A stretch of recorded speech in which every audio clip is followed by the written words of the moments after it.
You nervous? A little bit, because that camera's looking straight at me. It's like it's staring at me. Can you rap for us who you are? Oh, you're putting me on the spot. I don't freestyle. That's good. It's meant to be bad. Do you have to have a beat? Do you beatbox?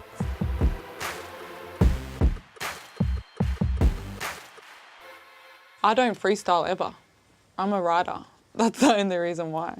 You should tell me to write something. Kaylah Truth, yeah, that's right. Nails done, looking tight. Hair did, feeling fine. That time again, now favorite. I'm Kaylah Tyson. My stage name is Kaylah Truth. My film clip was for my debut single, which is called O Diva Me.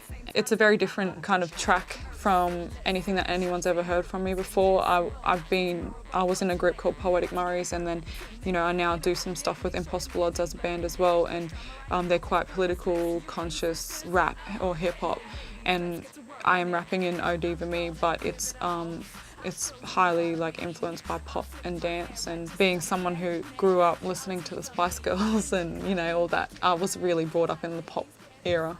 2, 3. Daniel Yorkin to my G and everybody before between the truth is far from what's perceived. Do you really expect me to believe there's no...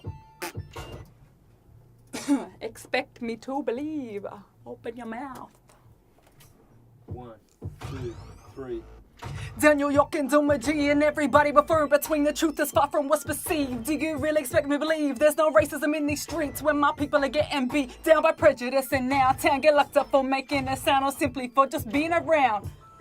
The elements of hip-hop are DJing, MCing, breakdancing and graffiti. And when you look at what makes up Aboriginal culture, like DJing, we always had music, there was a didge or drums or whatever it was, and then the MCing was the songman. The corroboree and all that was breakdancing, graffiti. We've been doing graffiti all over the country for, as long as anyone could ever guess. It is hard to find the balance between conscious hip-hop and political and commercial, although, there are some artists that have crossed the two. I'm a Marooney woman of the Gurang Nation, and I have ties to the Noongar people of the Moreton Bay area.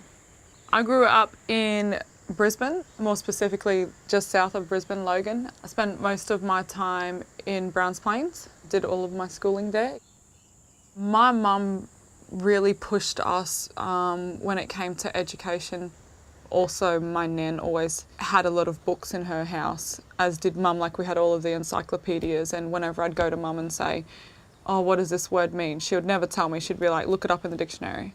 So then as I got older, when I was reading, I just naturally would have a dictionary next to me and just learn words as I was going along. So I think my mum and my nan definitely, but everybody around me was really supportive, and everybody did a lot of creative things with me as well. I had a good family. I live with my dad because I'm a broke musician. Nah.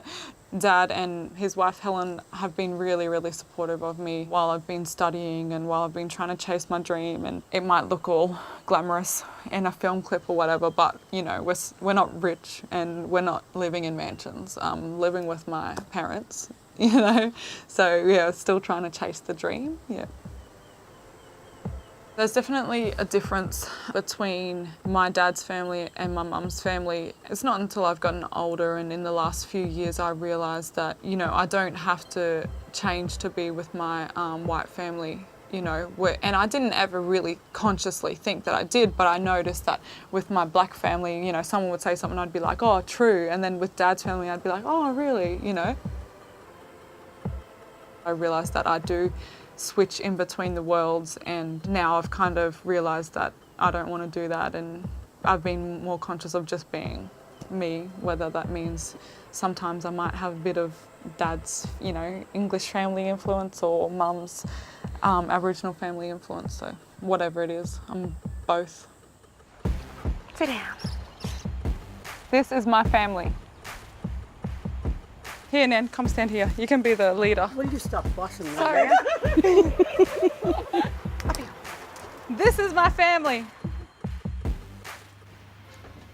Here you go. My nan and my pop, they were both very passionate in, the political movement. The march was really good, Nan. It was the most people that I've seen go to a march Probably since the old days.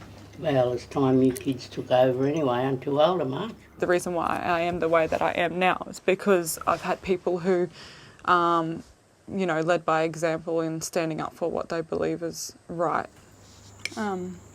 Last night we did a studio session. I recorded a song that was about Daniel Yok and Doomadgee, and I'm going to put it on my A rap EP. or a song? It's a rap. That is a song. What do you think rap is? Rap. You sing, you don't rap. No, don't start. My mum is, you know, she's been like my sister and my friend, and I will protect my mum no matter what it takes, even though my mum's perfectly capable of protecting herself. She's my best friend.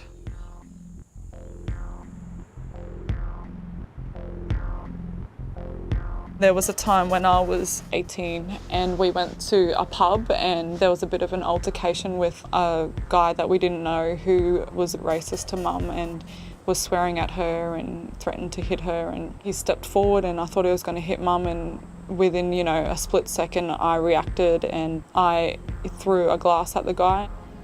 I had to go to court for all of that. The outcome of the court case was my charge got lowered, and then I was on what you call an intensive correction order. I had to report 2 times a week for 12 months and I had to do community service. While all of this was happening, my boss actually said to me, "Oh, why don't you audition for ACPA?" And I didn't know what ACPA was at that time. And then he got the flyer and he's like, "It's the Aboriginal Centre for the Performing Arts. You know, it's here in Brisbane." And I auditioned, and that was the start of a totally different chapter in my life.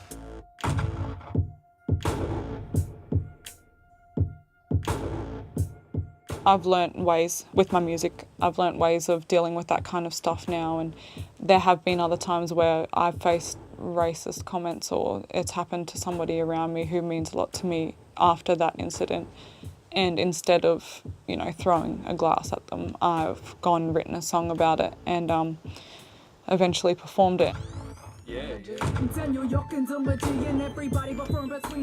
I would say if you got a dream, it doesn't matter whether it's creative or whether you want to be a lawyer or any of that. All you have to do is know that you want something really bad, and then you just have to do it.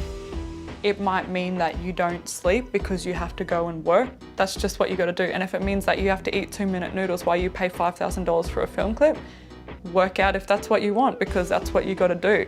You're going to have to sacrifice stuff, and you're going to have to sacrifice going out with your friends, no sleep and no food, really. No, you have to look after yourself, but you learn along the way how to be smarter about those things as well.